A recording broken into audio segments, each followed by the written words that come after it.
നമസ്കാരം. National broadcasting news India mid day news. കേരളത്തിന് ഉരുൾപൊട്ടൽ മുന്നറിയിപ്പ്. വേനൽ മഴയിൽ ഈ മാസം ചില സ്ഥലങ്ങളിൽ ഉരുൾപൊട്ടലിന് സാധ്യത. ഏപ്രിൽ 4 വരെ ശക്തമായ മഴ. ഒറ്റപ്പെട്ട ഇടങ്ങളിൽ ഇന്നും നാളെയും ഇടിമിന്നലോട് കൂടി മഴയ്ക്കും. 3-ാം തീയതി ഇടിമിന്നലോട് കൂടിയ മഴയ്ക്കൊപ്പം മണിക്കൂറിൽ 40 മുതൽ 50 കിലോമീറ്റർ വരെ വേഗതയിൽ ശക്തമായ കാറ്റിനും സാധ്യതയുണ്ട്. SIയെ വെട്ടി പരിക്കേൽപ്പിച്ചു. ഒറ്റപ്പാലം മീറ്റ്നയിൽ SIക്കും യുവാവിനും വെട്ടേറ്റു.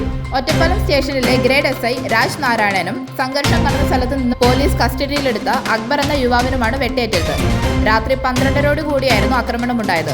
പ്രദേശത്ത് സംഘർഷം നടന്നതറിഞ്ഞ് എത്തിയ പോലീസ് അക്ബറുമായി സ്റ്റേഷനിലേക്ക് പോകാൻ തുടങ്ങുന്നതിനിടെയാണ് എതിർവിഭാഗം ആക്രമിച്ചത്.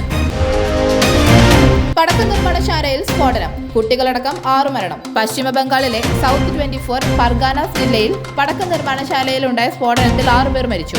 തിങ്കളാഴ്ച രാത്രിയോടെ ഉണ്ടായ അപകടത്തിൽ 3 കുട്ടികൾ ഉൾപ്പെടെ 6 പേരാണ് മരിച്ചത്. അനധികൃതമായി പ്രവർത്തിച്ച നിർമ്മാണശാലയിലാണ് സ്ഫോടനമുണ്ടായത്. കഴിഞ്ഞ ദിവസം രാത്രി 10 മണിയോടെയായിരുന്നു സംഭവം.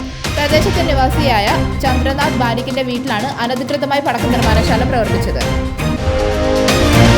കേന്ദ്ര സംസ്ഥാന ബജറ്റിലെ തീരുമാനങ്ങൾ ഇന്നു മുതൽ പ്രാബല്യത്തിൽ. പുതിയ വാഹനങ്ങളുടെ രജിസ്ട്രേഷനും റീ രജിസ്ട്രേഷനും കോടതി ഇടപാടുകൾക്കുമെല്ലാം ഇന്നു മുതൽ ചെലവ് കൂടും. കേരളത്തിൽ ഭൂനികുതി സ്ലാബുകൾക്ക് 50% വർധന. ഭൂമിയുടെ പരിഷ്കരിച്ച പാട്ടനിരക്കും പ്രാബല്യത്തിൽ. 15 വർഷം കഴിഞ്ഞ വാഹനങ്ങളുടെ നികുതി 50% വർദ്ധിക്കും. ഇലക്ട്രിക് വാഹനങ്ങളുടെ നികുതിയിലും വർധനമുണ്ട്.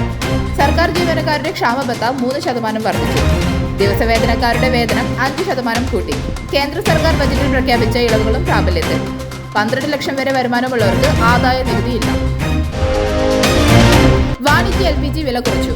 ഹോട്ടലുകളിലും റെസ്റ്റോറന്റുകളിലും തട്ടുകടകളിലും ഉപയോഗിക്കുന്ന വാണിജ്യ LPG സിലിണ്ടറിന് വില കുറച്ച് പൊതുമേഖലാ എണ്ണ വിതരണ കമ്പനികൾ. കഴിഞ്ഞ മാസം 1-ന് 6 രൂപ കൂട്ടിയ എണ്ണ കമ്പനികൾ ഇന്ന് പ്രാബല്യത്തിൽ വന്ന വിധം സിലിണ്ടർ 1-ന് 19 കിലോഗ്രാം 41 രൂപയാണ് കുറച്ചത്. ഇതോടെ കൊച്ചിയിൽ വില 1769 രൂപ 50 പൈസയും, തിരുവനന്തപുരത്ത് 1790 രൂപ 50 പൈസയും, കോഴിക്കോട് 1802 രൂപയുമായി. ഇക്കഴിഞ്ഞ ജനുവരിയിൽ വില ശരാശരി 1850 രൂപയ്ക്കടുത്തായിരുന്നു. കുംഭമേളയിലെ വൈറൽ താരം മൊണാലിസയുടെ സംവിധായകൻ ലൈംഗിക പീഡന കേസിൽ അറസ്റ്റിൽ. കുംഭമേളയിലെ വൈറൽ താരം മൊണാലിസയെ നായികയാക്കി സിനിമ ചെയ്യുമെന്ന് പ്രഖ്യാപിച്ച സംവിധായകൻ ബലാത്സംഗ കേസിൽ അറസ്റ്റിൽ. ഹിന്ദി സിനിമ സംവിധായകനായ സനോജ് കുമാർ മിശ്രയാണ് ഡൽഹി പോലീസിന്റെ പിടിയിലായത്. ഇയാളുടെ മുൻകൂർ ജാമ്യാപേക്ഷ ഡൽഹി ഹൈക്കോടതി തള്ളിയിരുന്നു. 2021 ജൂൺ 18-ന് ഒരു റിസോർട്ടിൽ വെച്ച് ലഹരി നൽകി ലൈംഗിക പീഡന ഇരയാക്കിയെന്ന യുവതിയുടെ പരാതിയിലാണ് അറസ്റ്റ്. 2020-ൽ സോഷ്യൽ മീഡിയയിലൂടെയാണ് സനോജ് പരാതിക്കാരിയെ പരിചയപ്പെട്ടത്.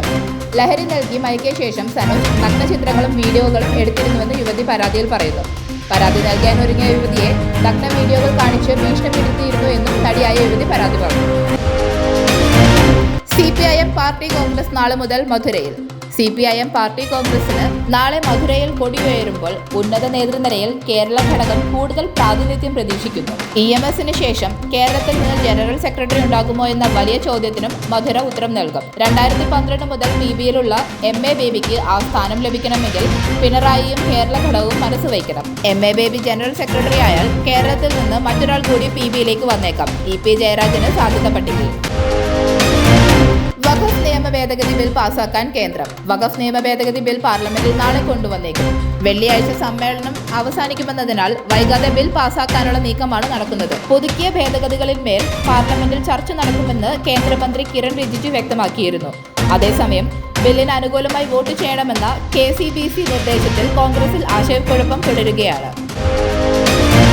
റഷ്യയ്ക്കും യുക്രൈനുമെതിരെ ട്രംപ്. ധാതു കരാറിൽ നിന്ന് പിൻവാങ്ങാൻ സെലൻസ്കി ശ്രമിക്കുകയാണെന്നും അങ്ങനെ സംഭവിച്ചാൽ ഗുരുതരമായ പ്രശ്നങ്ങൾ നേരിടേണ്ടി വരുമെന്നും US പ്രസിഡന്റ് ഡൊണാൾഡ് ട്രംപിന്റെ ഭീഷണി. യുദ്ധം അവസാനിപ്പിക്കുന്നതിന് പ്രസിഡന്റ് വ്ളാഡിമിർ പുടിൻ തടസ്സം നിന്നാൽ റഷ്യയിൽ നിന്ന് എണ്ണ ഇറക്കുമതി ചെയ്യുന്ന രാജ്യങ്ങൾക്ക് മേൽ അധിക നികുതി ചുമത്തുമെന്നായിരുന്നു ട്രംപിന്റെ ഭീഷണി. IPL 2025 മുംബൈ കൊൽക്കത്ത മത്സരത്തിൽ മുംബൈക്ക് 8 വിക്കറ്റിൽ ജയം. ഈ സീസണിൽ മുംബൈ ഇന്ത്യൻസിന്റെ ആദ്യ ജയമാണിത്.